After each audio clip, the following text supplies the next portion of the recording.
بنا دیجئے میرے آقا مدینے میں مجھے بھی اب بلا لیجئے دکھوں نے گھیر رکھا ہے غموں کی دھوپ ہے سر پر دکھوں نے گھیر رکھا ہے غموں کی دھوپ ہے سر پر ٹھکانہ گنبد خضرا ٹھکانہ گنبد خضرا کے سائے میں عطا کیجئے میرے آقا مدینے میں مجھے بھی اب بلا لیجئے میرے آقا مدینے میں مجھے بھی اب بلا لیجئے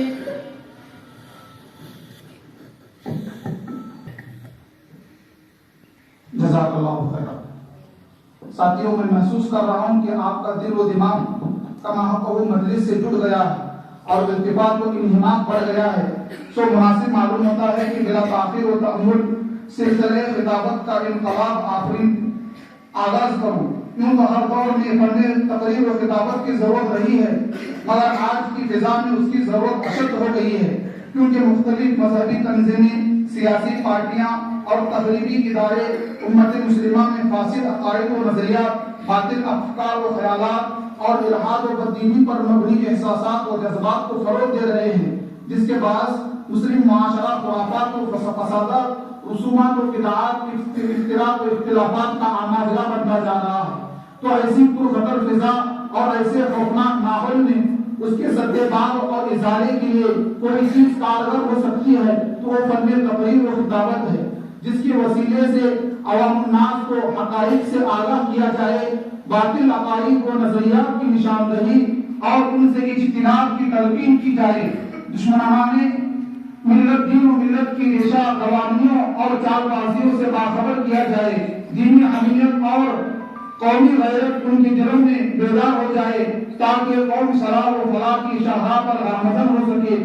اسی عظیم الشان مقصد کے لیے ہم طلبہ مدارس فن تقریر و خطابت میں مشق و تمرین کا اہتمام و انتظام کرتے ہیں اور اسی کے لیے اصلاحی انجمنوں کا قیام عمل میں آتا ہے اسی سلسلۃ الذہب کی ایک سنہری کڑی ہماری انجمن اصلاح بیان بھی ہے جس کے بیان تلے ہم آج مجتمع ہوئے ہیں اللہ تعالیٰ سے دعا ہے کہ اللہ تعالیٰ ہمارے انجمن کو قبول فرمائے دین دونی ترقیات مقدر فرمائے امید جری و بیبا خطبہ اور باطل شکن مقررین پیدا فرمائے آمین یا رب العالمین اب میں خطابت کے لیے جو ہے مصاحبین ہیں وہ بھی ترتیب نمبر وار آتے جائے اپنے تقاریر کو پیش کرتے جائیں سالانہ کارکردگی کے متعلق یہ عرض ہے